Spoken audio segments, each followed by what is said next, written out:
Welcome back, Meredith. Thanks so much for inviting me. Yeah, thank you for saying yes. I loved our first conversation, and I'm so excited to dive into this. And obviously, narcissistic abuse and codependency seem to go hand in hand in many cases. So, what is your experience of codependency? Like, how would you define it?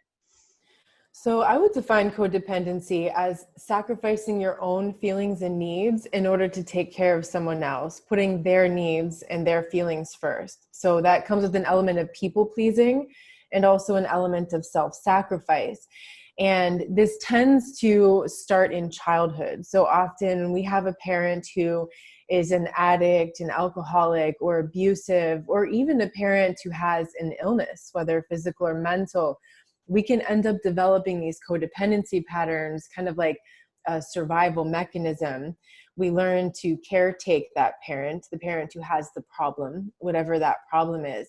And then what happens is we get programmed with these patterns in childhood, and this starts to feel normal. So then we go out into adulthood and we keep repeating these same patterns in our relationships. So maybe it doesn't look exactly the same. Like maybe someone grew up with an alcoholic parent, later gets into a relationship with a narcissistic person, and that maybe that person isn't an alcoholic, but they have very similar patterns, or the wound that's created through that relationship is very similar. Then the patterns of caretaking, self-sacrificing kick in. So that's very common. And I think oftentimes when we have this realization of what's going on, or someone maybe mentions to us the word codependency, because that's what happened to me, it's like we want to reject that word. It sounds like shame. It sounds like blame. It sounds like weakness. It sounds like fault. And the reality is it's not your fault. It comes from the childhood programming, and now we can change it. So that's why I like to tell people codependency is not a life sentence.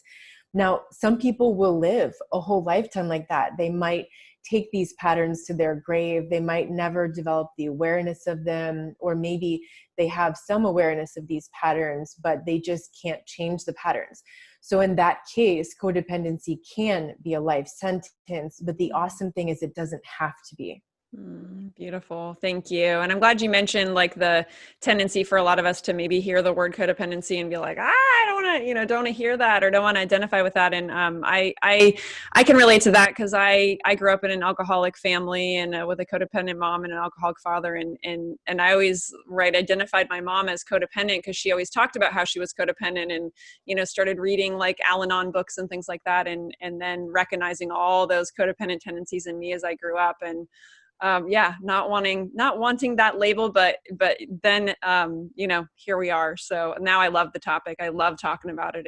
I think it's a brilliant, thing to be aware of in ourselves. So I guess why do you think it's important for people to be aware of our tendencies to be codependent?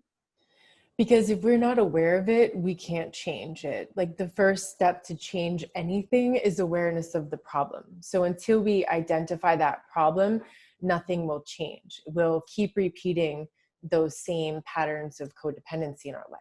Mm-hmm. Absolutely. So, okay, so let's say, for a lot of people, it could be hard to admit that we might have some of these patterns. And so if people are watching this right now and maybe are having that experience, what would you say are some signs of avoiding recognizing our codependent tendencies? So the main sign is repetition compulsion. So that's where we keep getting into the same kinds of relationships. And like I said earlier, they might have a different face. Like it might be an alcoholic instead of a narcissist or vice versa. But we're going to find ourselves in similar situations with different faces and environmental context. But at the core, that wound is the same. And the patterns in us kick in that are the same. And the interesting thing about codependency is that we often don't notice this until we come face to face with another human. Now, this doesn't have to be in an intimate relationship. We can find these same patterns and dynamics in all kinds of human interactions. So it can show up at work. You can find yourself doing this with coworkers, with bosses, with employees, with colleagues. It can show up in other social situations, and it definitely shows up in the family. But so when we get into this repetition compulsion, what happens is that keeps us stuck in the victimhood. That keeps us stuck repeating those same stories. It keeps us powerless, and it keeps us with this external focus. So we end up going through all these situations, and it's always, there's someone else, and it's something happening from someone else. And until we identify there's also something internal going on, nothing will change. And then the more we repeat those same situations, the more complex the PTSD is.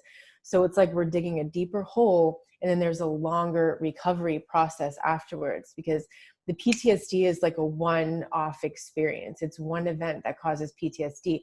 The complex PTSD, which is a much bigger trust wound, many more symptoms, many more layers, that's from experiencing the trauma over and over and over again. Mm-hmm. So we really want to avoid that as much as possible. But speaking from experience, I repeated this way too much. I want to save other people from going through that by just telling them, notice these patterns in yourself so that you don't have to repeat that. So you don't dig such a deep hole, and it doesn't take you so long to recover.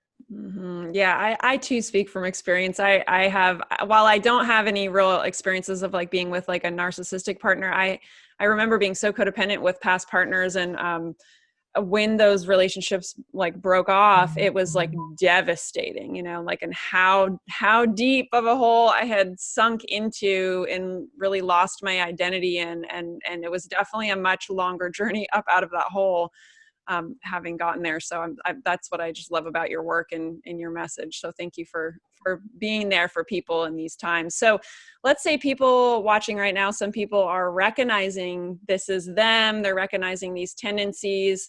How do they start turning this around, this codependency around?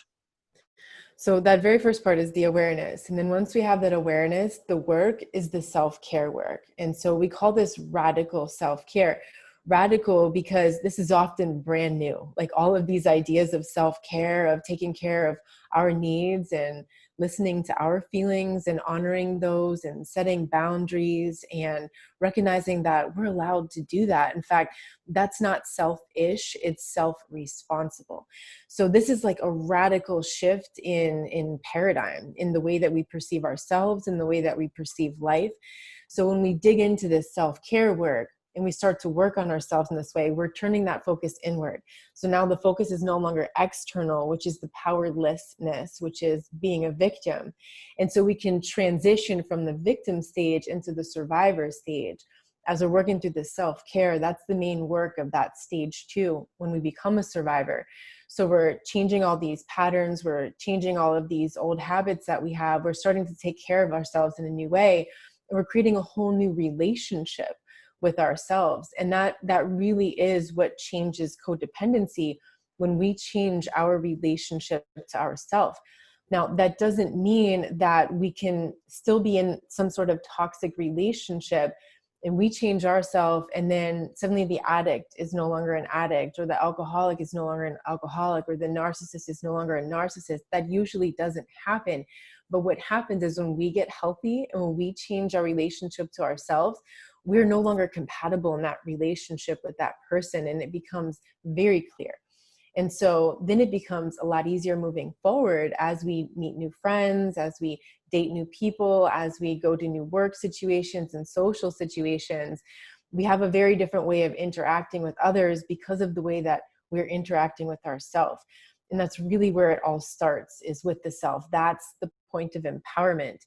And then as we go through this process of self-care, the radical self-care, that's months, if not years of work that we're doing. And I think it's probably always this project. You know, we're continually growing and changing and healing these patterns because things just keep coming up. It's kind of like more layers come up. Like it's a similar pattern that we recognize and we're working on.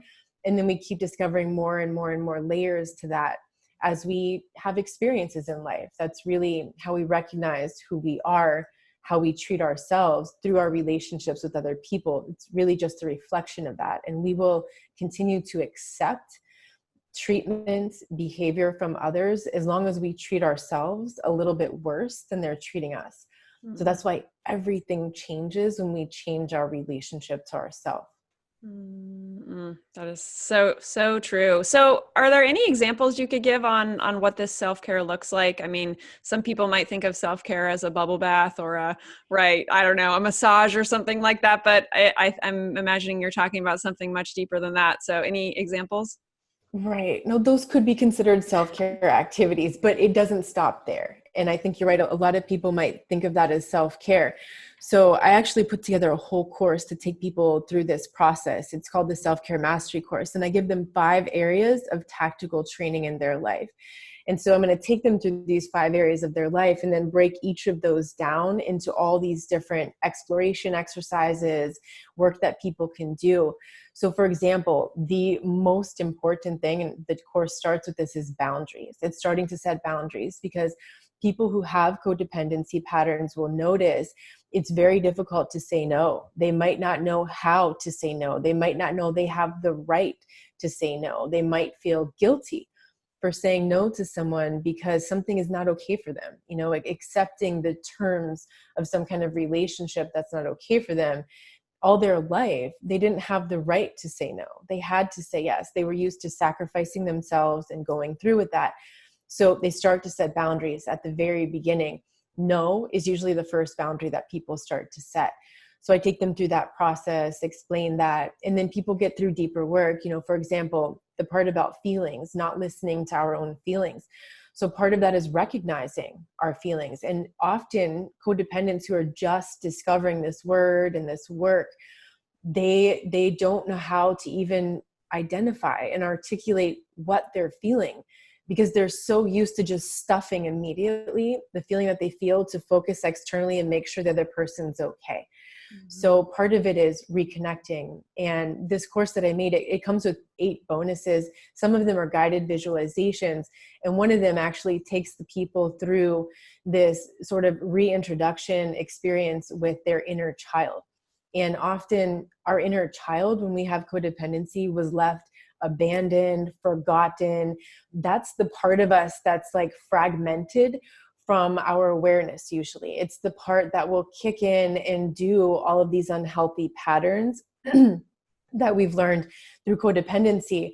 And often we're very disintegrated from the inner child. So I help people reintegrate their inner child, rescue their inner child, reconnect with their inner child, and start to identify these feelings. So one of the very basic things that people can start right now today, if they're listening to this, is ask themselves several times a day. And so you might want to write this on like a little sticky note, put it on your mirror, put it in the kitchen, put it on your work desk, put it on your phone as a notification, and ask yourself, how do you feel right now?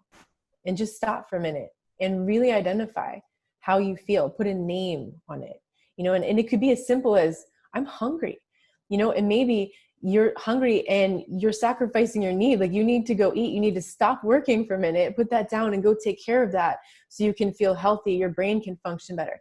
So the first thing is just identifying that, maybe it's sadness, maybe it's anger, and being able to identify, articulate that feeling and not judge it, not be wrong for feeling the way that you feel, because that's another layer of the reasons why we're often disconnected from our feelings. Maybe in childhood, that caretaker, that parent told us that we didn't have the right to be angry, or we didn't have the right to be sad. We had to put on a happy face. We had to put on some kind of facade to make the parent feel better about themselves, or to make the parent feel like a good parent in front of other people, that everybody thought that their kid was happy. So there's a lot of work around that. It's not like an instantaneous thing, which is why it's good to practice this a lot. Once we identify that feeling, then we need to ask ourselves what we need right now. And so that's when we need to go do that thing, whatever that is. So if we're sad, maybe we need to take a time out and go cry. And maybe we're at work right now, we can't do that. Maybe on lunch break, or as soon as you get out of work, you got to set that time aside by yourself to really take care of yourself, allow yourself to feel, to process those feelings. And it's sort of this gradual reconnection, reintegration with that whole part of ourselves that's been really just locked away. And it's been really interesting to read people's experiences. Sometimes they'll comment, on the course and on those exercises as they do them. It's so interesting to read the experiences that people have, like how cathartic and how powerful it is when they get in contact with their inner child, when they start to rescue their inner girl, their inner boy, and then they start to really get in touch with how they feel, and they're able to honor that.